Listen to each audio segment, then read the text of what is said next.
Hello everyone, I'm Brian Jones with Jones Harvesting, and this is hopefully the first of many conversations I'll be able to share with you over the 2018 wheat harvest run. Now there's not wheat behind me, there's corn, and it's pretty tall. And I'm not accustomed to seeing our corn this tall. That's normally because we would be in Oklahoma right now harvesting wheat. However, many of you have already read or heard about the severe drought that has occurred in Oklahoma and Texas.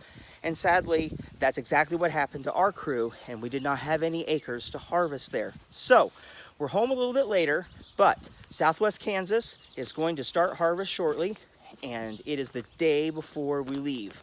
That's right, tomorrow is the day, and that means it's crazy around here. Now you can see it looks pretty stormy behind me. We have had 4 inches of rain in the last 24 hours, and another storm is on its way. That's made it a little bit muddy, but we'll deal with it. At least it's not a billion degrees to be working outside, and that is very much appreciated. We're putting just kind of the final finishing touches on getting most of the equipment ready to go. The combine is loaded and is basically ready to hit the road. Earlier today, David came from Minnesota, and he brought his wheat head along with a pickup truck down here. He has returned now to Minnesota with Cameron today, and Cameron will have brought with him everything for his family of 6 to load into the trailer house that is in Minnesota. And then tomorrow morning, David and Cameron will leave and begin making their way towards Kansas. We will meet up with them tomorrow in the evening time, but we'll have a little extra time since we don't have as far to drive as them. So we'll be leaving midday tomorrow. Now again, we're headed to Southwest Kansas near Mineola. That's south of Dodge City, about 20 miles, and that's where we will begin harvest. It looks like our timing is working out very, very well, and we'll probably be able to go virtually right to work once we arrive. So we're looking forward to that. Only a little bit more time is going to be required to get everything ready to go, and then it just will be time to hit the road. You can see the trailer house behind me. My mom's been working diligently loading everything into the trailer house.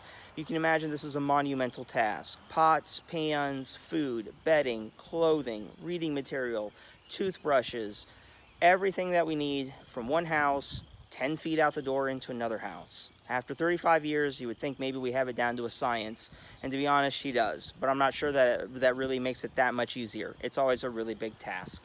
But we're getting close, and you can see the wheat head behind me here. We're just making a few last-minute changes on the trailer, and then tomorrow we will be hooking all the equipment up, and we will hit the road, and our adventures will start. It's going to be a very, very exciting year. Who knows what lies ahead? When you think about that, I think that's what we always think about when we leave. It's a little bit sad to go leave home. You know, you leave behind your house, your friends, everything that's familiar, your farm, our cattle, and we head out on a really big adventure now that is going to take us probably about 3 months, and who knows what lies ahead. But that's what makes it so very interesting and different and exciting. So I'm so glad that you have chosen to join me along with all of the other correspondents that will be blogging, showing video, taking pictures, and sharing their experiences throughout the harvest trail. Kansas is very, very close to beginning to go, and I can't wait to put our combine into the field for the first time and officially kick off wheat harvest. If you want to know a little bit more about our crew, we're going to have lots of time this summer to get to know one another and become a lot more familiar with our names and faces. But make sure that you check out my introductory blog, and you'll have a little bit better insight onto our crew, the equipment that we have, and everyone that goes along with us. I see some lightning in the background, and it looks like I better wrap this up before I get caught in the rain. I'll head back to my house, try to make my final preparations, and be moving all of my things into my living space in the trailer house here overnight.